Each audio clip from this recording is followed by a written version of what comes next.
Welcome to Sravani's media. నిరసనలు, ఆందోళనలు, విమర్శలు చేయడం రాజకీయ పార్టీల నేతలకు సర్వసాధారణం. వీటికి ఎవరూ అభ్యంతరం వ్యక్తం చేయరు. పైగా రాజకీయ నేతలు చేసే ప్రతి పనిని కూడా చాలా జాగ్రత్తగా పరిశీలిస్తారు కూడా. ఇక సోషల్ మీడియా అందుబాటులోకి వచ్చిన తర్వాత అయితే వాళ్ళు ఏం చేస్తున్నారు, ఏం మాట్లాడుతున్నారనే విషయం ఇట్లే తెలిసిపోతుంది. వైసీపీ అధికారంలో ఉన్నప్పుడు ఆ పార్టీ నేతలు చెప్పిన మాటలు ఇప్పుడు వాళ్ళు చేస్తున్న పనులను క్షణాల్లో బయటపెడుతున్నారు. దీంతో వైసీపీ నేతల డబుల్ గేమ్ వ్యవహారాలు ప్రజలకు ఆగమేఘాల మీద తెలిసిపోతున్నాయి కూడా. పెరిగిన పెట్రోల్, డీజిల్ ధరలను నిరసిస్తూ వైఎస్ఆర్సీపీ నేతలు ఏపీ వ్యాప్తంగా భారీగా నిరసనలు చేపట్టింది. పెంచిన ధరల్ని తగ్గించాలంటూ అన్ని నియోజకవర్గ కేంద్రాల్లో ర్యాలీలు, ధర్నాలు, వినూత్న నిరసనలు చేపట్టారు. పెరిగిన ఇంధన ధరల వల్ల సామాన్యులు, రైతులు, మధ్యతరగతి ప్రజలపై తీవ్ర భారం పడుతోందని వైఎస్ఆర్సీపీ నేతలు ఆగ్రహం వ్యక్తం చేశారు. నిరసనలో భాగంగా ఆటోను తాడుతో లాగటం, ఎద్దుల బండితో ర్యాలీ, నిరసన ప్రదర్శనలతో అన్ని ఊర్లలో ప్రభుత్వానికి వ్యతిరేకంగా పెద్ద ఎత్తున నిరసనలు చేపట్టారు. అయితే ఇక్కడే అందరికీ ఓ విషయం మాత్రం ఏమాత్రం అర్థం కాలేదు.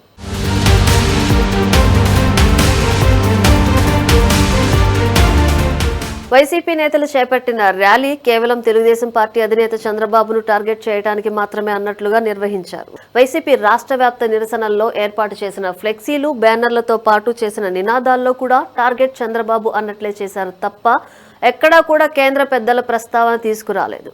నిజానికి పెట్రోల్, డీజిల్, గ్యాస్ ధరల పెంపు అనేది కేంద్రం పరిధిలో అంశం. పెట్రోల్, డీజిల్ ధరలను గత శుక్రవారం ₹3 పెంచిన కేంద్రం తాజాగా మరో రూపాయి పెంచుతూ నిర్ణయం తీసుకుంది. పశ్చిమాసియాలో యుద్ధం కారణంగానే ఇంధన సరఫరాలో అంతరాయం ఏర్పడింది. దీంతో విదేశీ మారక ద్రవ్యం కూడా భారీగా ఖర్చు పెట్టాల్సి వస్తోంది. దీంతో కేంద్రం కూడా పొదుపు చర్యలు చేపట్టింది. ఇంధన ధరల పెంపు కేంద్రం పరిధిలో ఉండే అంశమని అందరికీ తెలుసు. అయితే వైసీపీ నేతలు మాత్రం విచిత్రమైన వింత వాదనతో ప్రజలను తప్పుదోవ పట్టించేందుకు నానా పాటలు పడి బొక్కబోర్లా పడ్డారు. నిరసనల పేరుతో చేసిన రచ్చలో కేవలం చంద్రబాబు నాయుడు వల్లే ఏపీలో పెట్రోల్, డీజిల్ ధరలు పెరిగినట్లు ప్రచారం చేశారు.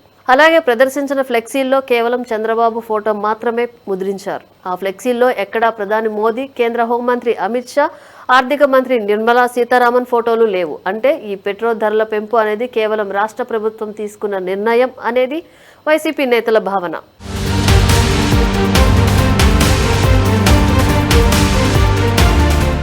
ఇదే ఇప్పుడు సోషల్ మీడియాలో బాగా ట్రోల్ అవుతోంది. పెట్రోల్ ధరల పెంపు నిర్ణయం తీసుకున్నది కేంద్రం అనే చిన్న విషయం కూడా వైసీపీ నేతలకు తెలియదా అని ప్రశ్నిస్తున్నారు.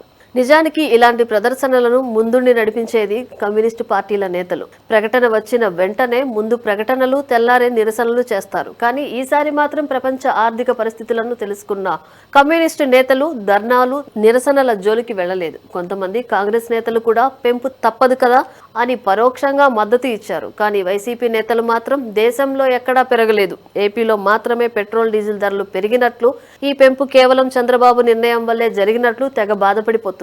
అందుకే వాళ్ళు చేసిన నిరసనలు, ధర్నాల్లో చంద్రబాబు గురించి మాత్రమే ప్రస్తావించారు. మోదీ, షా పేర్లు ప్రస్తావించినా, వాళ్ల ఫోటోలు ప్రదర్శించినా సరే బెయిల్ క్యాన్సిల్, జైలుకు పోవడం ఖాయమని ప్రతి చిన్న కార్యకర్తకు కూడా తెలుసంటున్నారు నెటిజన్లు.